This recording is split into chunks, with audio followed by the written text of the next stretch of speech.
My DIY budget wedding, part 2, the vase centerpieces. So this is the first style. I'm Mod Podging up to where the vase goes in, as I'm going to cover them in ribbon and a bow so I don't have to be neat. And I am adding holographic copper as the glitter colour. I'm going to do 2 coats of glitter and then a sealant layer. My second style, I'm going to napkin decoupage, again up to the part where the vase narrows. So I separate my napkin first so that I'm working with just the top layer. Then I'll use water to draw around the parts I want to take off. So I'll do the outer edge first, separate that from the rest of the napkin, and then go in and separate the different elements on the napkin. And here are all my pieces from one napkin. So now I'm going to glue them onto the vase. I'm going to start with my top edge, so these are the pieces that have a straight part at the top. So I'm being very careful to lay it out straight and be very, very gentle when it comes to the gluing. I'm going to go all the way around with the straight parts first.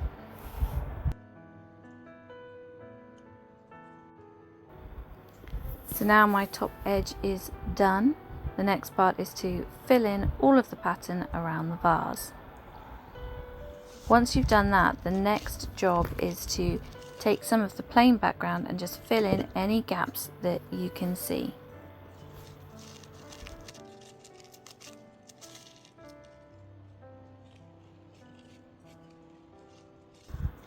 Now I'm going to do the bottom edge, and I've taken the straight parts from the separated napkin, so the bottom layer, not the pattern layer, and I'm just going to go all the way around and make a nice neat edge along the bottom.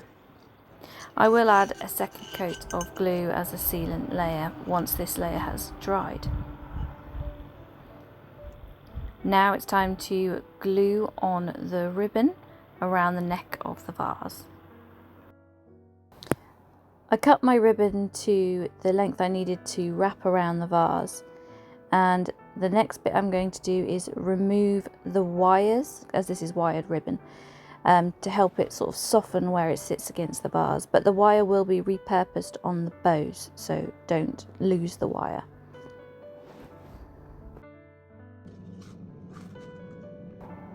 Next I'm going to add some hot glue to the ends of the ribbon and fold them in, just to keep those frayed edges nice and neat.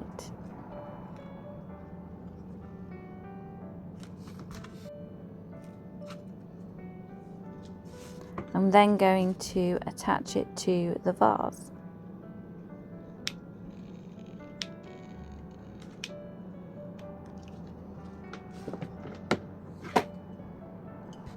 Push that nice and tight, and then I'm wrapping it around to see how it's going to look. And immediately I notice a problem. Because the vase is concave, the ribbon is just not sitting right at all. Thought I would try gluing the center of the ribbon to see if that would help it sit nicely.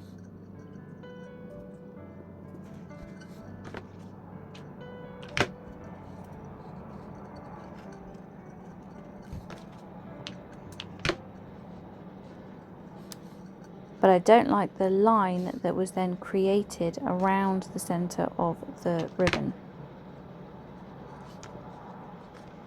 Next problem, doing that had made my ribbon too long. So I did try gluing it, but I didn't really like it. So I went on to the bow, seeing if we could improve it. So made a nice crossed over big circle, and then pinch that fold and the top of the circle to create your bow shape. Take the wire from earlier, wrap it around really, really tightly, and trim your ends so that they are the same length.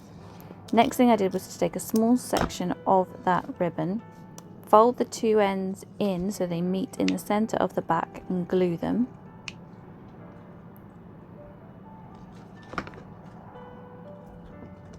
A little bit fiddly, but not too bad.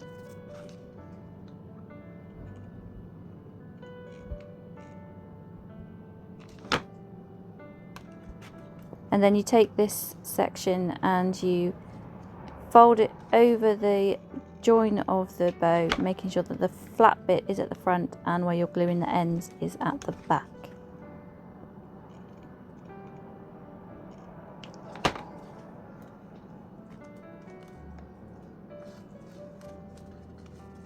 Then just fluff it out, unfold any pieces that have got pinched and make those bow ends look really nice. Now you take your tails, fold them in half and line them up, and then you cut a diagonal line from the fold down towards your wire edge, and when you unwrap it you've got that nice ribbon V shape. Do that to both of them, and you don't have to be perfect with this, they don't have to perfectly match at all. Snip off any sharp bits that might be poking out as well.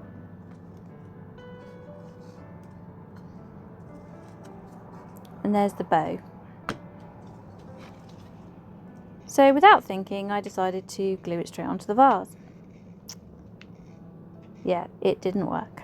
As soon as I go to put on, I see a massive problem. The ribbon is so much wider than the bow is that it doesn't look right. You can see the folds of the ribbon underneath, and quickly decided to pull it off before the glue was dried. Took off that whole ribbon section very carefully and decided to use a thin ribbon, but I don't like the creases that was created. Still put the bow on the front to see what it would look like finished, but I'm not loving this.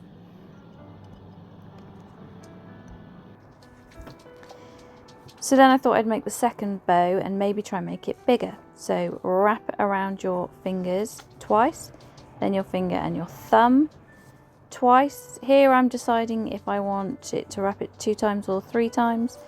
In the end I went with twice.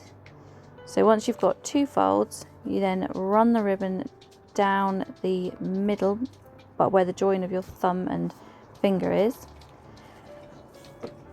Wrap it all the way around and back down, so you've got a nice flat bit that will be on the front. Make sure that it is as central as you can get it, and then tuck the end underneath the bottom. Have a fiddle around, try and get it centered, and then pull it tight. Now we slide it off our fingers, and the ribbon that was around those first 2 fingers you slide out as that's your other tail. Now we separate and fluff it, and this can take a little bit of time. Although it looks like I'm taking a while, I'm actually rushing this bit because I know it's not going to be how I want it to look. Some of the middle might have got folded over as well, so you might have to just unfold that on the front. Then when you're happy with your fluff, you need to do the tail ends same way we did before. Fold in half and cut that diagonal. And this is why we cut from the bow down to the tail, because I've done it completely the wrong way. Realise this, refolded and recut. Much better.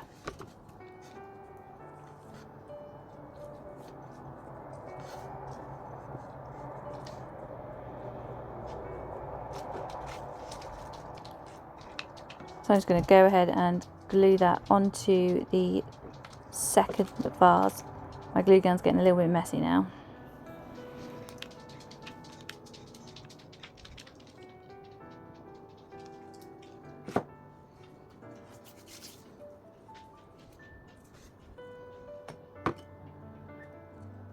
I tried to double up the ribbon on this vase, but that didn't really help either. You still ended up with creases. It just doesn't look right to me.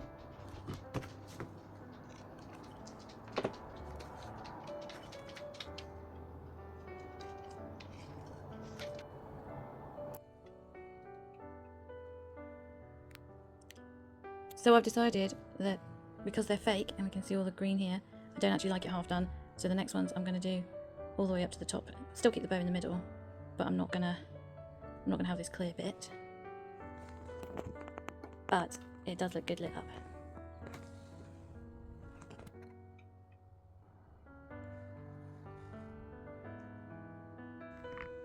And vase number 2.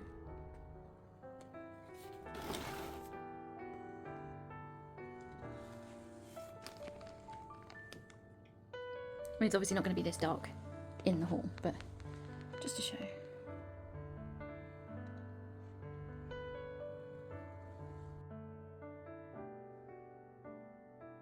So the verdict, I don't like them, but they are salvageable. Well, not those two, but this is why I bought lots of vases. I have 14 vases in total to decorate. I don't like the clear bit at the top. Once the flowers were in, it didn't look right, so the next ones I'm going to add that pattern or glitter all the way up to the top of the glass. And the ribbon didn't work. I thought it would look quite nice, but because it caved in, the ribbon just was not sitting right at all. But I think with patterning all the way to the top, or glitter all the way to the top, I won't need the ribbon. I'll just have a bow in the center. So I might stick those two, you know, in the bathrooms or something, so they won't be a complete and utter loss. Also, I didn't have the flowers sat in anything weighted. There was no florist foam or anything else in the vase. I'd literally just grabbed a couple and shoved them in. I hadn't really separated them or done anything to them, so the flowers didn't sit how they will sit. So yeah, not a total loss, but not the complete yay moment that I wanted to share.